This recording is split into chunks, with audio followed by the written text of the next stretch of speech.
All right, guys, how's it going? Welcome back. So here's what we got today.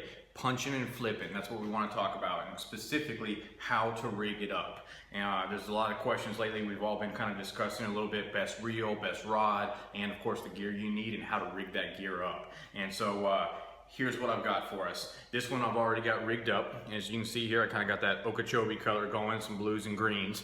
But what I've got is a 1 ounce Eco tungsten slither rig up top. So what I mean by that is it's the weight with the skirt already attached in one whole setup. I do have a little bobber stop inside of this, and so that kind of holds that weight, keep it from sliding back and forth. It keeps it pegged against that bait. And then down inside, I've got the Vital Crawl by Biospawn.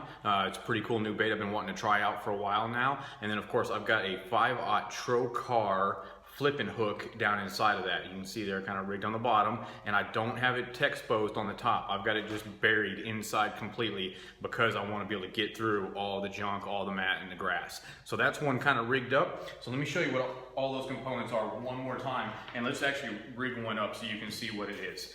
So you're going to need yourself a flippin weight, whether it's tungsten or lead, whatever it may be. In this case, it's a 3/4 ounce tungsten weight. And one of the ways you can tell is because it does have a little bit of that taper kind of coming off the back side there instead of just being straight like a typical worm weight. Of course, you're going to need a Flippin Hook, and in this case I'm switching over. I'm also want to try these guys out. This is the new River to Sea Ishmaro Flippin Hooks. I'm going to go ahead and go with a 4/0 because I'm going with a little bit smaller bait on this one. I'm going to go ahead and go with you know, the good old crawl right there, a little coffee scented Strike King Rage Tail, see what happens. And this is California 420, so I got some black and green in there. And then of course I've got some the Boss Outdoors flipping skirts too. And so what makes it a flipping skirt is it's already got this ring. Instead of having that rubber band around it like your typical spinner bait, this one's got that plastic ring instead. And then of course what you also need is a bobber stop or a T-stop, whichever you choose to go with. I've already got this one on. I'm just going to throw this on a quick spool here to show you how to rig it. So first thing you're going to put on, go ahead and put on your bobber stop, slide that guy up out of the way. Go ahead and take your weight, slip that on. All right, once you get your weight on, go ahead and take your skirt, slide your skirt on, slide it down. And now it's time to go ahead and take your hook. And here's what's important about the hook. You have to snell it. You can't tie a polymer, you can't tie a clinch knot. It's not gonna do what you need it to. The important thing about snelling, and when you snell it correctly, let's see if you can see it here, is that there's the hook on my right side. So when I pull and you get the weight on it, you see how that hook jumps up to the side? So what that's gonna do is that's gonna grab the fish in the side of the mouth, the roof of the mouth, whichever direction it's actually facing when you have that snell. But because the way you have this thing rigged real streamlined to go through all the grass, if you just have that fisherman's clinch and it just pulls it straight, well, you're gonna pull it right back out of that fish. So you want to make sure you snell it so that when it gets a little bit of pressure on it, you can see how that hook jumps up. So that's why it's so important to tie a snell. So in order to do that, to get it going in the right direction, you want to hold the hook straight up, just like that. And you're gonna feed your line from the top, from the point side down. Once you come down, give yourself a little bit of slack to play with. You're gonna create yourself a loop on the back. So now you can see how I've got my loop, and that is a sharp hook. You're gonna hold and pinch that loop, and now I'm gonna make wraps going back toward the eye. I mean, it is wicked. So if you got questions about those River to Sea hooks, they are sharp. All right, 4 to 5 wraps going toward the eye. Keep them real tight to each other. Once you have that, I'm gonna go back into that loop that I created at the very beginning. Okay, I'm gonna go ahead and do that, pull that slack out, and now I'm gonna pull on my main line, and what that's gonna do is that's gonna cinch all the way down. Give it one more quick little tug. I'm kind of hidden behind that little stopper there. And I've got a good looking snell knot.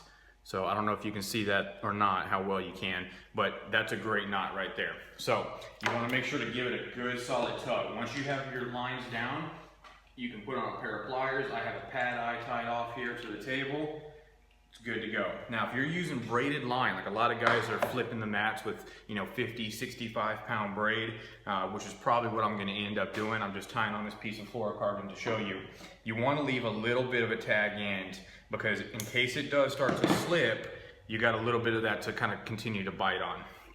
All right, so now I've got it tied on. It's nice and streamlined. You're gonna wanna go ahead and rig up your bait like you normally would. When you're sliding that bait on that hook, get it down, and before you get to the bend, that's where you're gonna wanna jump out.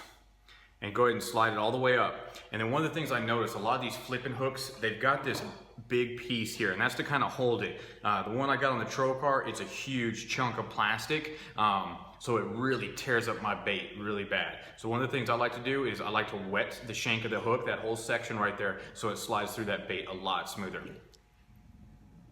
So go ahead and wet that, slide it through, and then you're gonna twist it as you're coming through.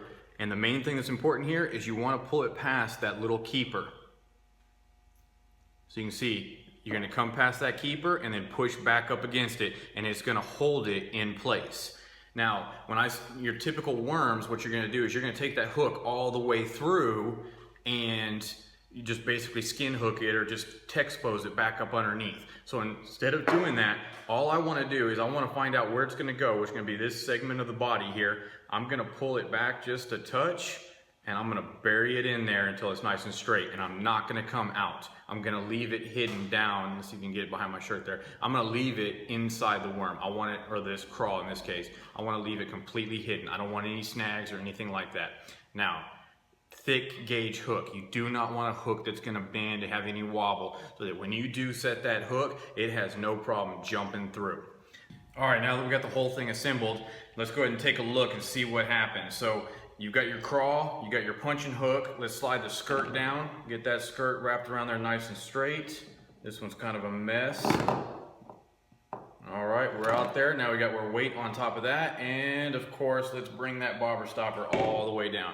All right, so now I got my bobber stopper. I'm gonna go ahead and hold it in place. And so now I've got my next punch set up, ready to rock and roll. So something I probably will do, this skirt looks a little long. I just barely wanted to hide the hook. I don't know if you can see that. I want to barely hide that hook. I got a lot of skirt going on there. I do want it to be able to slip through whenever the time does come. So I'll probably thin this out a little bit. It's not your typical round. These are more flat with a little bit of ridges.